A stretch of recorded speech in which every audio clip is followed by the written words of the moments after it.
was a time not too long ago when neighbors knew each other by name, when front porches saw more laughter than locks, and when a child's chalk drawings were considered part of the charm of a neighborhood, not a threat to it. I grew up in towns like that, so when I started over in Willowbrook Estates with my daughter, I hoped to recapture a bit of that old-world comfort, the kind where a friendly wave still meant something. But times have changed. People have grown more guarded. Some have confused authority with kindness, and rules with community. That became clear to me on a Tuesday afternoon that started off as ordinary as any other. The 911 call came in at 3:47 p.m., shattering the stillness with an urgency that didn't match the reality. A woman's shrill voice cracked through the dispatcher's headset, breathless and righteous, claiming that an unaccompanied child was trespassing in the prestigious Willowbrook Estates. Within minutes, 2 patrol cars rolled into the manicured neighborhood, their sirens silent, but their presence unmistakable.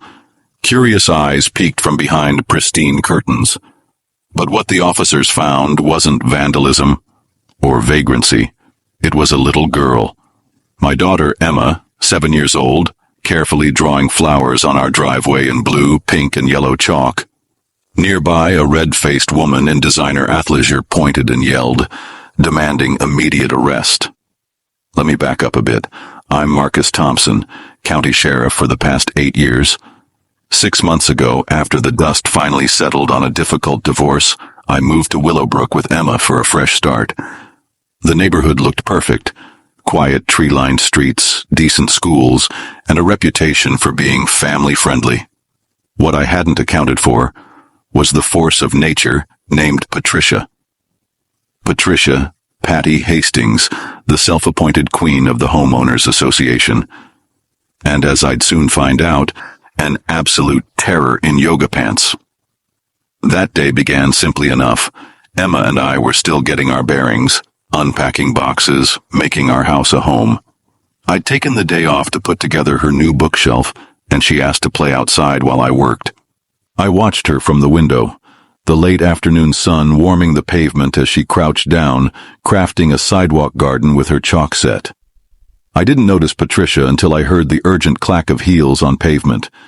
At 52, she walked like someone who'd spent a lifetime enforcing rules no one asked for. Her expression was set in permanent disapproval. Blonde hair pulled back so tightly it looked like a facelift.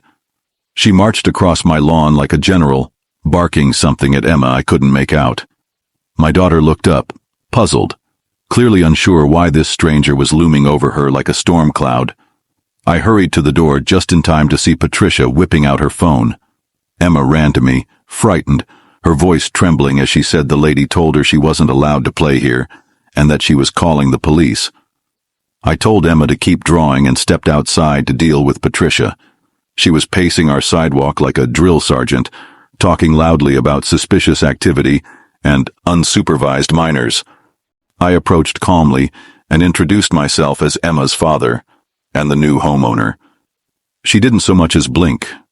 Instead, she declared, in a tone that could make a judge wince, that children weren't allowed to be unsupervised in common areas. Bylaw Section 12.4, she quoted. I explained, politely but firmly, that my daughter was on our driveway, not common property. Unimpressed, she demanded proof of ownership, of registration with the HOA, even of my identity. Then, with the entitlement only years of unchecked power can breed, she began snapping pictures of Emma. That's when I had to raise my voice. I told her to stop. She dismissed me, saying she was gathering evidence, and then, like clockwork, the squad cars rolled in. Deputy Rodriguez and Deputy Chen stepped out, hands at their sides, cautious but professional. I knew them both well. They'd served under me for years. Patricia rushed over, breathlessly explaining her side of events. Trespassing, neglect, God knows what else. Emma, meanwhile, sat quietly, still drawing, trying her best to pretend none of this was happening. Rodriguez made eye contact with me and paused. Recognition flickered across his face, followed by subtle disbelief. I pulled out my badge and held it where they could see. Patricia, still on her soapbox, hadn't noticed.